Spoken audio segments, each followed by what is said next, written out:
আজকে আমার পাপার হ্যাপি বার্থডে। সে বলো হ্যাপি বার্থডে বাবা। ও মুড ওয়াইজ কথা বলে। 22 ফেব্রুয়ারি আমার জীবনের হাতে গোনা কয়েকটা সেরা দিনের মধ্যে এই দিনটা আমার কাছে অন্যতম প্রিয়। বাড়িতে সবাই উপস্থিত না থাকার কারণে আমরা এই কজনই বেরিয়ে পড়েছিলাম আকাশের বার্থডে সেলিব্রেট করতে। খুব ছিমছাম ছোটোভাবেই আমরা সেলিব্রেট করেছি। সল্টলেকের দিকেই যাচ্ছিলাম, তাই আদরকে দেখিয়ে দিলাম কোনটা ওর মাম্মার অফিস আর কোনটা ওর বাবার অফিস।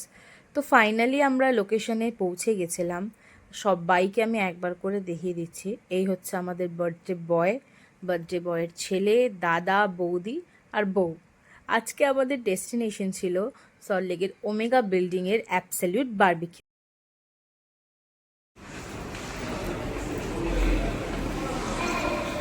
বার্থডে বয় আমাদের ট্রিট দিচ্ছে।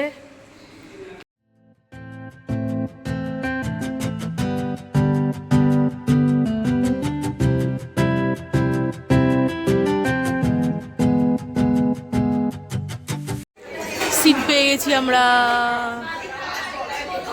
যে সিটটা আমাদেরকে প্রোভাইড করা হয়েছিল সেটা আমরা চেঞ্জ করেছিলাম, কারণ আদরবাবু এতটাই শান্ত যে কোনো সময় ডিগবাজি খেতে পারেন।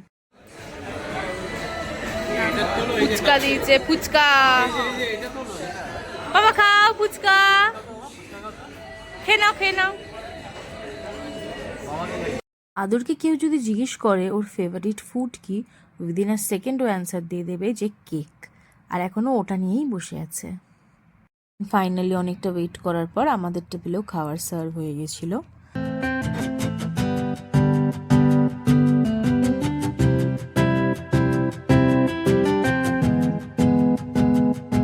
আমরা প্রত্যেকজন ওখানে প্রন লাভার ছিলাম, আর আমাদের টেবিলে সব থেকে বেশি যেটা সার্ভ হয়েছিল সেটা হচ্ছে গ্রিলড প্রন। এটা খুব টেস্টি ছিল।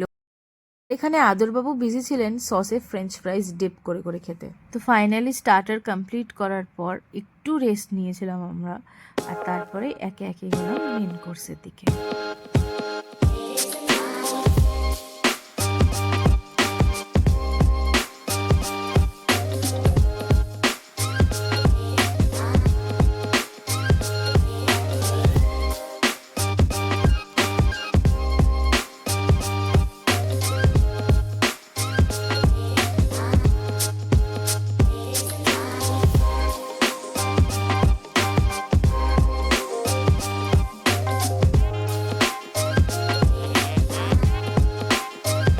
ফাইনালি খাওয়া দাওয়া কমপ্লিট করার পর আমরা এখানে চলে এসেছিলাম কেক কাটিং করার জন্য। ছেলে আর বাবা দুজনেই ভীষণ এক্সাইটেড ছিল।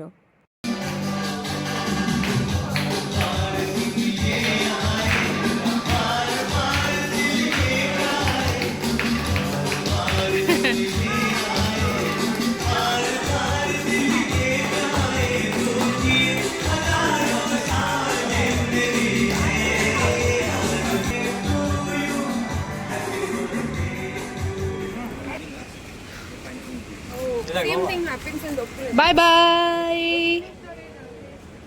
ফাইনালি এবার বাড়ি ফেরার পালা। খেয়ে দিয়ে আমরা বিধ্বস্ত হয়ে গেছিলাম, তাই আর কোনো কথা বলার কন্ডিশনেই ছিলাম না। ভিডিওটা যদি ভালো লেগে থাকে তো please like, share, comment and subscribe করবেন আমাদের চ্যানেলটাকে। আর আজকের মতন